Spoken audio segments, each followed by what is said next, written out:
What's going on, guys? We got another 40-foot high cube wind and watertight shipping container up here. So these are 40 feet long, 8 foot wide, and the high cubes are 9 foot 6 inches tall. So typical is 8 foot 6 inches tall. High cube gets you 1 extra foot of space between here and here. So I normally bring up the high cubes because the standard ones are about $100 difference, and for the extra $100, not many people want to lose a foot of 1 foot by 8 foot by 40 foot of extra storage space. So I mean, if you're not storing all the way to the ceiling, just makes a little bit extra header room is nice. If you're going to build these out for a home and you're going to insulate the walls and the ceiling and the floor, you got an extra foot or so to work with. That'd be pretty nice as far as it goes. So anyway, this is a wind and water tight. That means that the seals are good, the doors are good. It's not going to get wind in there. It's not going to get water in there. These are going to have some patina. Most of these are going to be on the highway. I mean, sorry, on the open seas going back and forth on the ocean, being unloaded numerous times for 15 to 20. I've even seen up to 25 years. So I can check the date on this when we get back to the door there. But typically I try and bring them up between 13 and 15 years of usage before they're decommissioned. But a typical wind and watertight could go 22, 25 years. So when you see some that are really beat up, you have to assume they're probably on the, in commit, or they weren't decommissioned for a longer period of time. I try and get the least beat up, obviously the least longevity out of the shipping portion of the containers I can get, and it's a luck of the draw. So the nice thing when I pick up my containers, I pick them up myself down at the port. So I open the doors, I check and inspect the floors, I walk through them, I check any of the patches that were made to make sure they're done professionally and sealed properly. So that makes a big difference. A lot of companies up here use a driver, third party, and nothing wrong with the driver. They do their job well. It's just the driver's not invested in the quality of the product. Whatever they put on their trailer, they'll just drive back up to where they're supposed to go and get their driver money. They're not the ones that are going to try and build out of these things or resell them, so they don't really care about the finished product to some degree. Not saying all of them do, but most of them aren't going to have a skin in the game like that. So most of my containers, I said, so here's a cargo worthy on this. See how the pillar has a little bit of thrashing right there. This may, so say you wanted to cargo worthy this one, you might inspect that and say, okay, well, the pillar has some points of contact here. This is a wind and watertight only, can no longer be shipped. That could be a reason they decommission this one. It doesn't mean you can't do things with this, but the pillars and the seals is what they look at to get these things cargo ready to go ship back across. And if not, they become wind and watertight, so they're still good for storage and modifications and houses and all kind of stuff, hunting shacks, whatever, construction workshops, storage, security, obviously, but they may not meet the qualifications of cargo worthy, or they may have just seen their timeline to where this company's getting all brand new. You see this, Hopag, Lloyd, I'm not really sure how I pronounce that, but you see these everywhere, and they're almost always this color on the outside, and then a gray on the inside, where you see there's a yellow one. You see the yellow one, I can't remember the name of that one, I get them a lot. They're always yellow on the inside and painted burgundy on the inside. They all come from, like, it looks like Saudi Arabia and stuff like that. So it seems like they all have the same painted burgundy on the inside and yellow on the outside. These are orange, usually painted gray on the inside. So 2 patches on this one, boom, boom, right there. Both were done professionally. What I mean professionally is they are the contour of the box. So if they had damage on there, it got poked by a forklift, it got hit by something, obviously it didn't indent the side, but they felt the need to put a patch in there, and the patch is done by a professional company, welded and sealed and then painted. Basically, the paint doesn't always match perfectly. We're just trying to keep it from getting rust on the weld, but it does match the color of the sides. But yeah, so that's what I look for. If there's a patch, I want it to be a professional patch, not some crap that someone got out of the backyard and did on their own when they had this thing in service. That's done by one of the ports or one of the depots and one of the companies that resell them, or in process when it was still being used.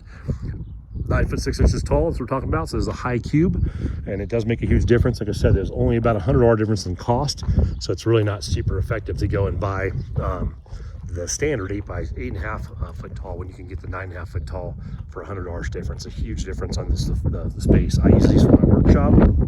On my property, my on-grid property, I use one for storage, and then my neighbor, she uses 2 of them to store her stuff. My brother uses his for his workshop and storage, and it's just a good security deterrent. But the 9.5 foot tall is a huge difference. I mean, here's my hand. I don't know if I can, So quite a bit of difference. I'm 6 foot tall, I got long ass arms. So anyway, so like I said, this is about the normal condition, like I said, gray. So there's orange on the outside, this is painted gray inside. You can tell this is in the original color. I don't know what the original color was, but they're always the same. So it's like the companies get thousands of these things, make them all look identical for, I guess identification purposes or something, and then go from there. I don't paint these at the time right now. I just do them as is. So I'm, grabbing them, bringing them up here, spending $1,000+ on fuel to bring them up here and blowing up diesel motors on left and right and truck maintenance, and then I'm reselling. So that's how I'm doing my equation right now. You can paint them. You can paint these things for, if you do the inside and outside, you're probably looking at $400 if you do it yourself. You paid someone to do it, could be $1,500 easily. I have not gotten in the position where I'm gonna modify these yet. Right here, you see there's maybe a little patch on the top. See how you get a little paint right there?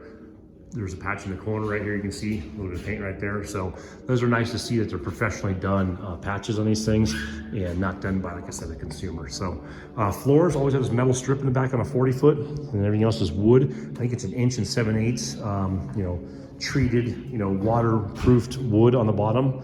On the floor, and also treated from the bottom side, so it has like a nice coating they put on this stuff. When they're brand new, it's like a nice black, almost like a bed liner material. I don't know what it's made out of exactly, to tell you the truth, but they hold up really well. So like I said, this one's probably at least 15 years old. I'll check the date code if I can verify that. Some of them have, some don't.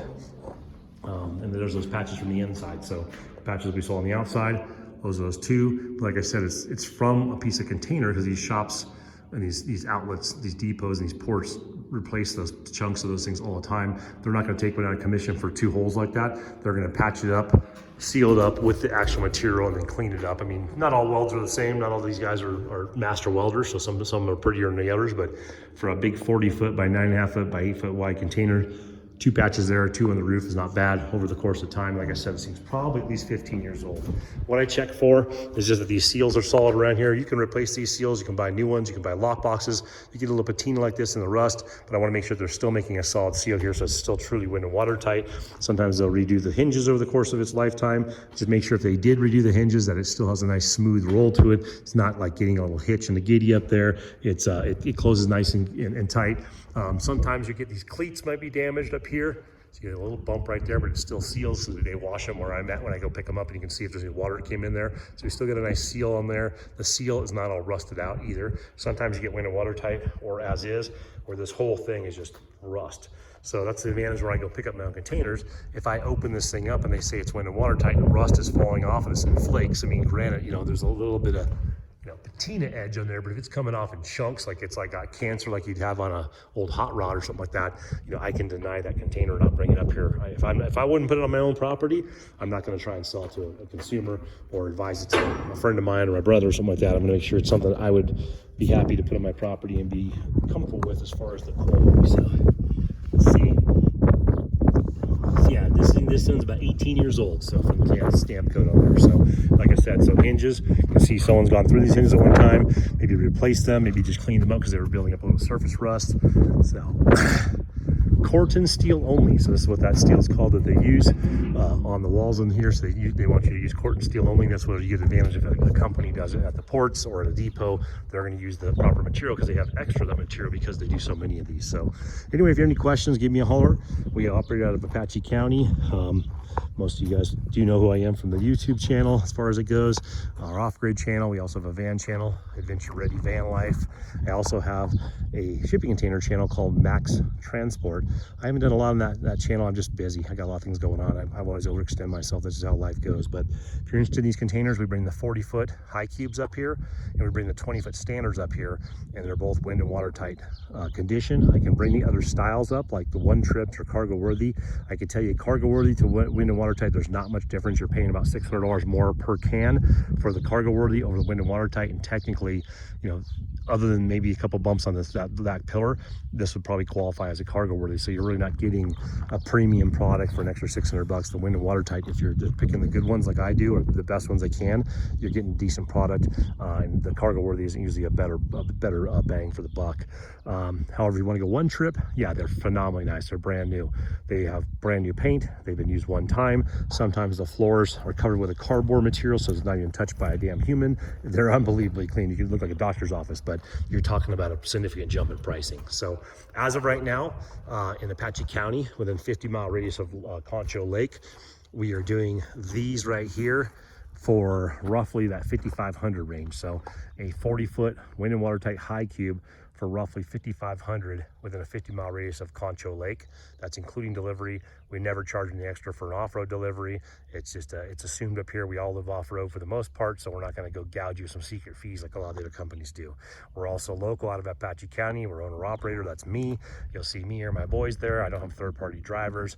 No bait and switch. And if you're not happy with the can, we'll get you a different one. If you're not happy with the can, unfortunately, or fortunately enough, there'll be a person waiting right behind you that wants it. So I haven't had one turned away yet, and we haven't had any leaks or any issues. Like I said, I get them from the ports and depots directly with a bill of lading that shows me that they have been tested, they are wind and watertight, or they are cargo worthy, or they are one trip. So I get paperwork with those things just to verify that. If you want that paperwork, I can pass it along to you, but it's not a big, huge selling factor in these things. So anyway, get in touch. With as far as the 20 foots, they are wind and watertight, but they are 8'6", so an extra foot shorter. 20 footers, same condition as these. I mean, color we can't choose, it's just how it comes out. I think we're doing those for 3,500, including the local delivery of 50 miles from Concho Lake. So get in touch, stay safe out there, everybody. If you need something, reach out. I may not be able to be a resource directly, but I may have some contacts. I've developed some pretty good contacts up here in the last few years of the projects I've been working on. So I do have some people up here if you have things you're trying to fulfill the need on your homestead property, off-grid property, tractor service, things like that. I made some good contacts up here for the projects I've been working on. So feel free to reach out. Take care.